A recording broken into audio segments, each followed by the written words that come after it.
From the East Texas Sports Network studios, powered by Texas Dairy Queen, a tradition of excellence, the ETSN podcast, where Clint Buckley and Mike Graham offer their, well, they just talk. But who really cares? It's what they do best.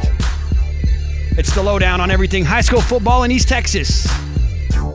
And now, Clint Buckley and Mike Graham. We're halfway home, just 2 more weeks until we hopefully descend on NRG Stadium in Houston for state championship weekend, and we've got 11 teams that are still in the running to help make all their dreams come true. Welcome to this week's state quarterfinal edition of the ETSN.fm podcast. I'm Clint Buckley, and I'm joined like always by Mike Graham. What is up, Mike? How's it going? We got a lot of good teams in this and probably a few that we didn't expect. It's looking real good for East Texas right now with 2 weeks to go before the state championship week.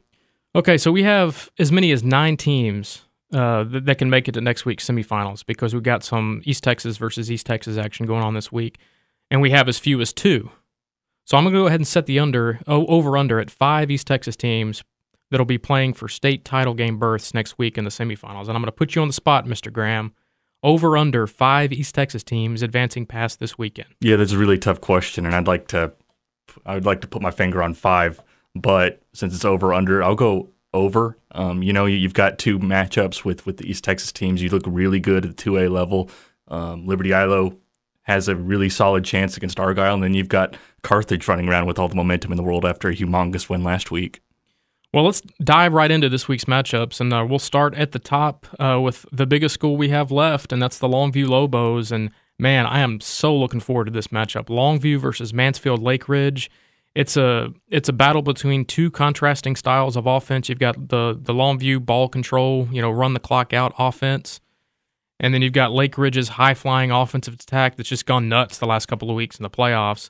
It's a rematch of last season's area round win from Lake Ridge, 37-35. It was a really tight game. Longview was actually in position to win the game and missed a field goal as time expired, and that allowed Lake Ridge to advance.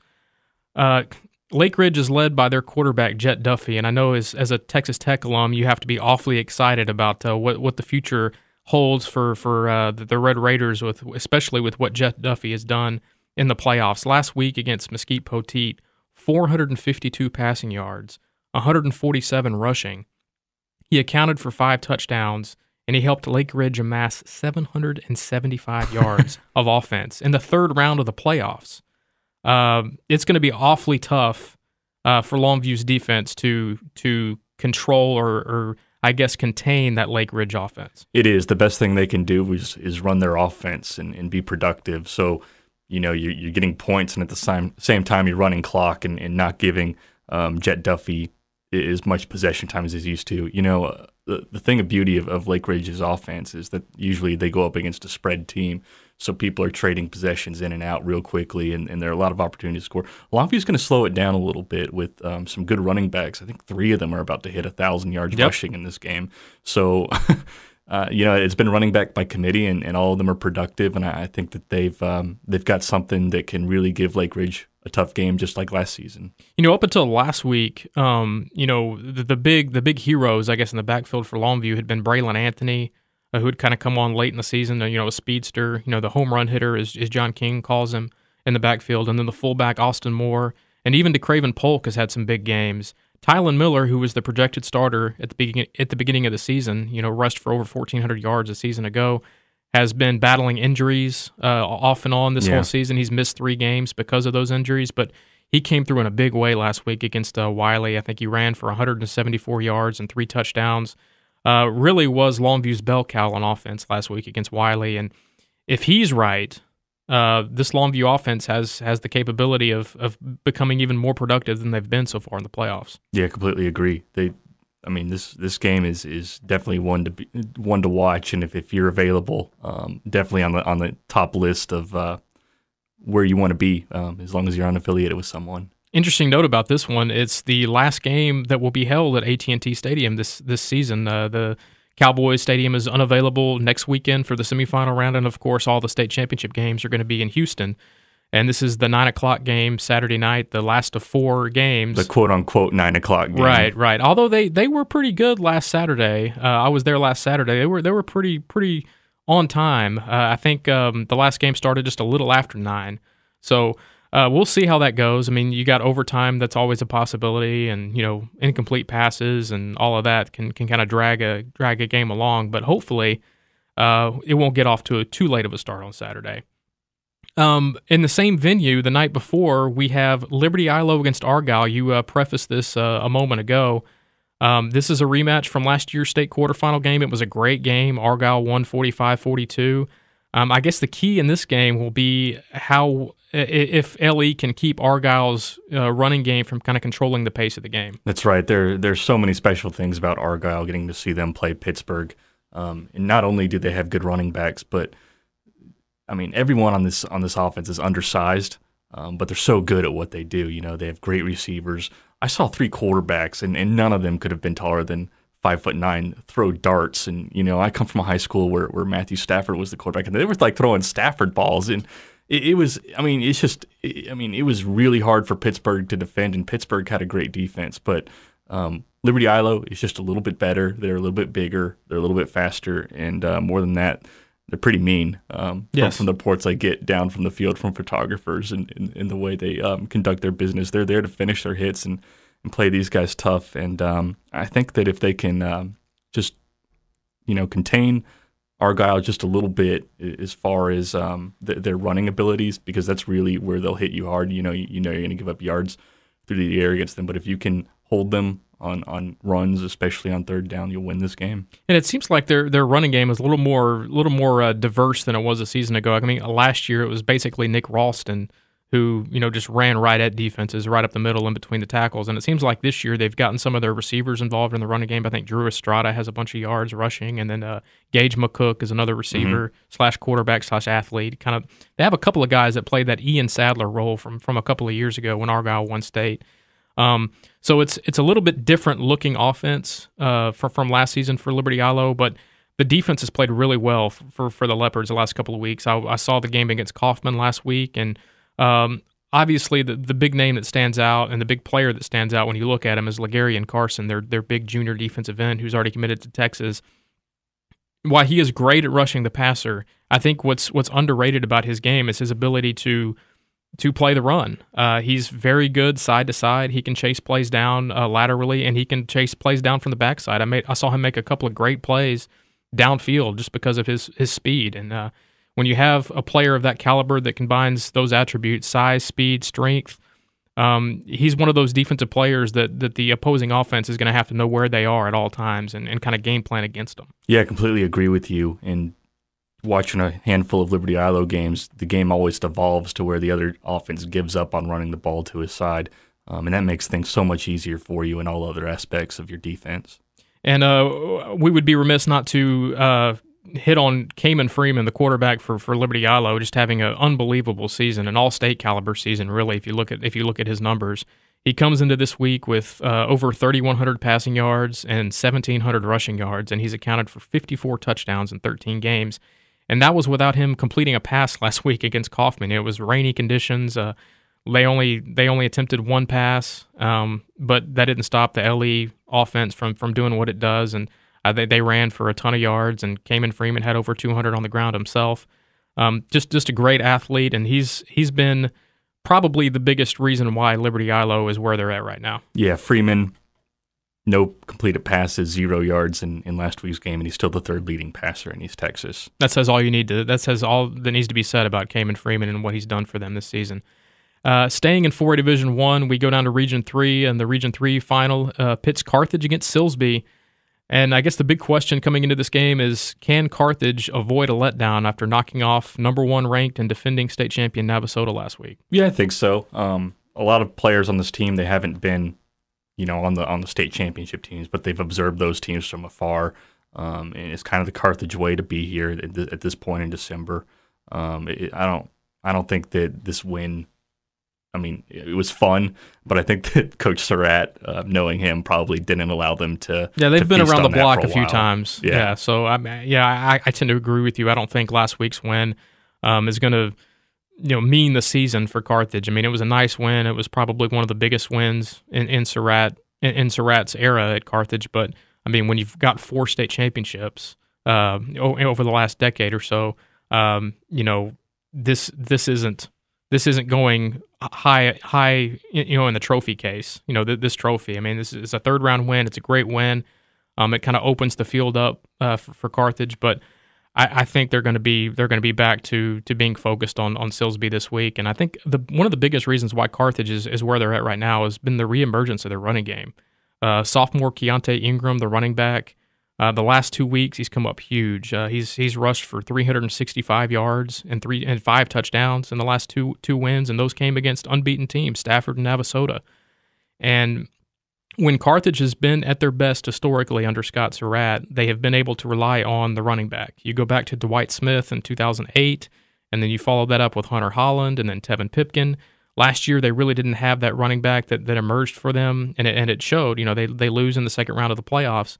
This year, with Keontae Ingram coming up big the way he has the last couple of weeks, this makes this offense that already has Jared Blissett and Jakeldrick Jackson and company on the passing game side, it makes the offense even more dangerous. Yeah, that's right. A couple of fun facts about them. Blissett, number 2 passer, so not only are they running the ball well, but they're passing extremely well right now. And Jakeldrick Jackson's 150 yards away from taking over number 1 receiver spot in all of East Texas in terms of sheer yardage. I think he's at 1,300 something right now. And Gabe Brooks, who is now with Scout.com, who was formerly with ETSN.fm, a very proud Carthage alum, he texted me these notes about both Blissett and Jackson. They're both within striking distance of school records for single-season yardage. They would both need to play 3 more games, but the way Carthage has played, and if they beat Navasota, theoretically they could beat anybody left in the field. It's within possibility that those two could possibly end up having school records at the end of this year. And you talk about some of the big quarterbacks and receivers that have come through there in the last couple of years. That's saying an awful lot. So we'll see. Silsbee has been scoring at will in the playoffs, and what an exciting finish to their game last week against El Campo. They get a touchdown pass with no time remaining, and then instead of going for the tie in overtime, they go for 2, get that, knock out El Campo 43-42 to get to this point. And you talk about 2 teams coming off. I mean, they're on cloud 9 right now. Carthage knocks off Navasota. Silsbee wins the way they do last week. This has a opportunity to be a very, very exciting game. And I think for people that live in Tyler, if they want to check out a really exciting football game at Rose Stadium, this is a great opportunity for them to see one. Carthage and Silsbee should be a very fun game. Completely agree with you. You got 2 teams that think they're invincible, and that's probably going to show early in that game. Gilmer and Atlanta, another rematch of a quarterfinal game from last season. This is in 4A Division II. Gilmer won last year's matchup big, 64-25, and a lot of people are expecting a similar result this Friday night, but I say not so fast. Atlanta has shut out its last 2 playoff opponents, and that's rare this day and age to have shut out anywhere in the playoffs, but to do it twice in a row. And then you look at some of the common opponents. They defeated Bullard in the first round of the playoffs by 3 touchdowns. Gilmer struggled to beat Bullard in their district matchup. They had to come from behind to do so. And then Atlanta played Liberty Ilo to within 1 point in non-district, lost 44-43. And then Gilmer and LE at the very beginning of the season were in a dogfight with one another. That was a 5-point game that Gilmer ultimately came out on top. So I don't think this is necessarily going to be what we saw last year between Gilmer and Atlanta. I think this has the chance to be a really tight game. You saw Gilmer last week. What are your thoughts on this one? Yeah, last year they kind of went up against each other with similar offenses, like to spread the ball around. This year, Atlanta, they retooled. They looked at what they had, and they saw that they had 2 good runners, and they developed an explosive running game out of the shotgun.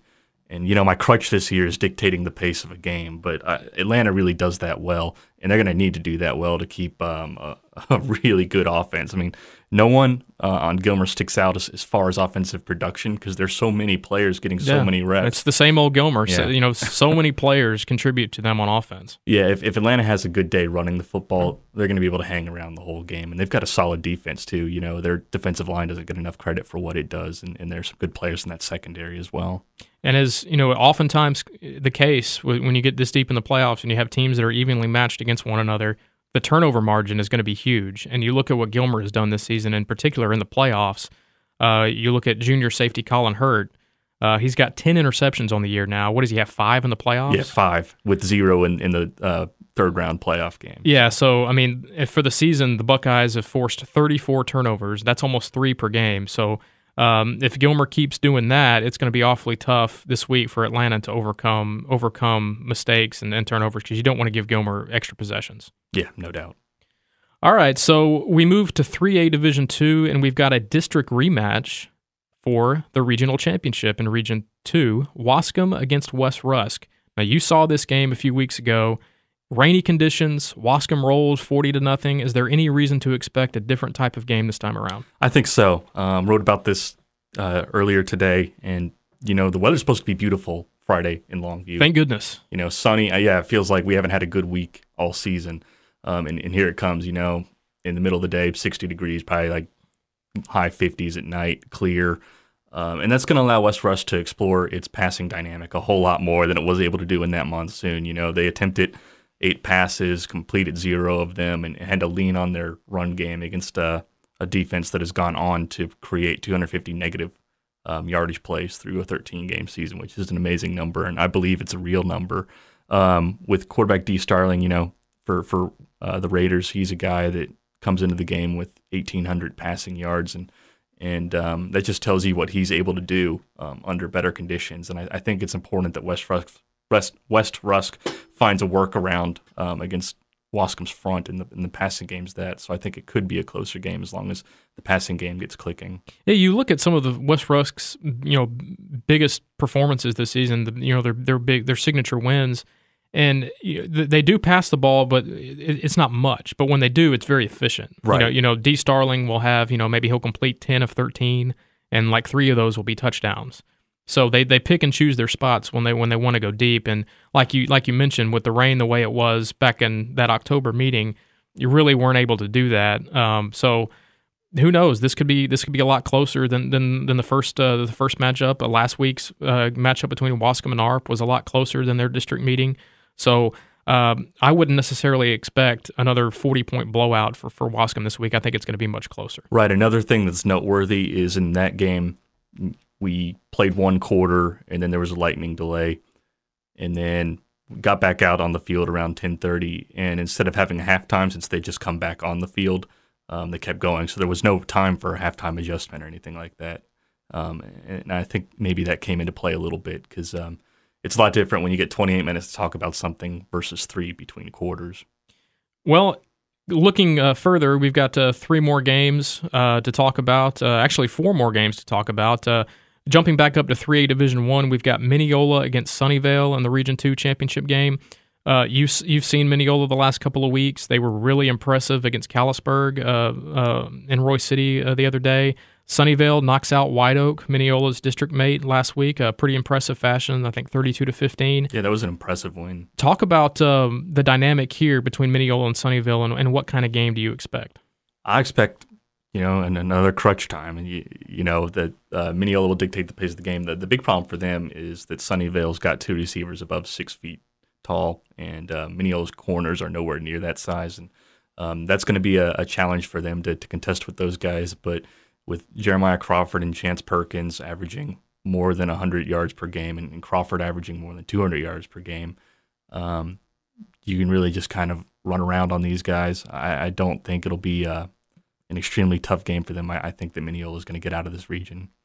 Well, we've got Crockett in 3A Division II in the Region 3 championship game going up against an unbeaten Franklin team, which took out Crockett's district mate Newton last week. So this is a tough game for Crockett, a team that's been playing awfully well. The Newton game, they only lost by 3 points, and you look at the Franklin-Newton game last week, it was 28-20, so a tight game.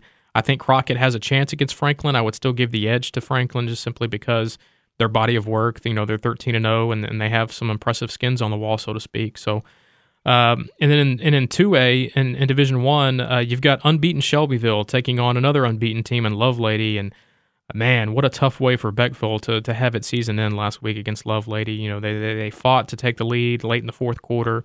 Lovelady drives down and scores on the final play of the game to beat them by a point, 27-26. 12-yard little toss. Yeah, that's tough. I feel for the Beckville kids. But Shelbyville, which shared a district with Beckville, they have a chance to right a wrong, so to speak, and get Beckville's back and take out Lovelady this week. So that ought to be an entertaining game for sure. And then how about Tenaha? They began the season 0-5. They've won 7 in a row since, and they're 1 win away from their 5th straight regional title. And they play Munster on Friday night. What a good story Tenaha is. Yeah, you see the coaching change, and then you see them go 0-5, and you're like, oh, brother. But they've really found themselves. They're a passing offense now, which is a lot different than what they have been in past years. And you've seen their numbers skyrocket and increase exponentially over the course of the season. So they're in a really good place right now. And they're so young. Most of their impact players are sophomores. They even have a freshman that's among the leading receivers on that team. So Tenaha is going to be a force to be reckoned with for the next couple of years, I think. What a surprise. Yeah, no kidding. Tenaha is just keep on rolling that factory down there. Well, before we get out of here, let's quickly give shout-outs to our offensive and defensive players of the week. We mentioned them at the beginning of the show. Our offensive player of the week is Carthage sophomore running back Keontae Ingram. In the big win against Navasota, 18 carries, 198 yards, and 3 touchdowns. He had a 25-yard touchdown run on a 4th-and-1 play that cut the deficit to 41-34 in the third quarter, and then tied the game on their next possession with an 83-yard touchdown run against a pretty quick Navasota defense. That was pretty impressive. That tied the game at 41 entering the fourth quarter.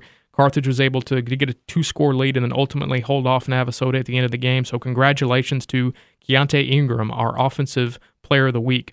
Defensive player of the week, Waskom safety Jason Jinks. Yeah, Jason turned in a really good game against ARP, and he needed it because ARP would not go away. Through 3 quarters, it was 21-18. And through this game, Jason Jinks, he recorded 3 touchdown-saving tackles and 11 total. So, if ARP got those 3 TDs, it's ARP versus West Rusk in the Region 2 championship game. Yep, so congratulations once again to Keontae Ingram and Jason Jinks of Waskom. That's going to do it for this week's podcast. Be sure to check out previews of all 9 quarterfinal games involving East Texas teams this week on ETSN.fm, and of course, check back with complete game coverage Friday and Saturday. If you have any questions, comments, or complaints, find us on Twitter at Clint Buckley or at Mike_ETSN. Good luck to all of the East Texas teams this weekend, and we will talk to you all next week.